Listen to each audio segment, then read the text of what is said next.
Hello everyone, তো এখন আমরা যাচ্ছি হরিপুর। যাওয়া যাক। এই তো ওই দেখো আমাদের বাড়ি গলি।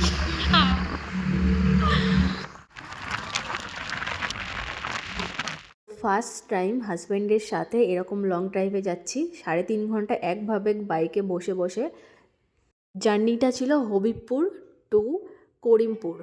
দূর দূরান্ত হাজব্যান্ডের সঙ্গে যাওয়া যায় এইভাবে বাইকের পেছনে বসে। তো আমার তো বেশ ভালোই লাগছিল, যেতে যেতে কত যে জিনিসকে ক্যাপচার করেছি নিজেও জানি না। তো সেগুলোই তোমাদের সঙ্গে শেয়ার করছি। এটা ছিল হচ্ছে কৃষ্ণনগরের পরেই যে ক্যাম্পটা, সেই ক্যাম্পটা এটা হচ্ছে 32 BN বেঙ্গল হচ্ছে BSF ক্যাম্প। তো যাই হোক, আমার তো খুব ভালো লাগে এই জায়গাটা। তো এটা হচ্ছে ক্রিসমাসের জন্য ভালোভাবে একটু সাজানো হয়েছিল, দেখেই তোমরা বুঝতে পারছো।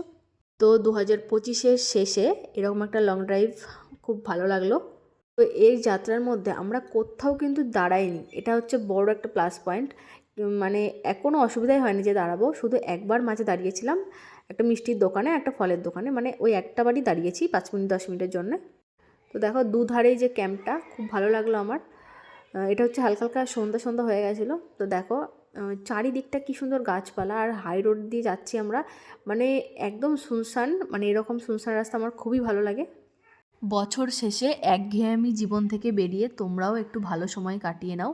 সেই দেখো বলেছিলাম মিষ্টির দোকানে দাঁড়িয়েছি, এই আর চলে এসেছি দিদার বাড়িতে কফি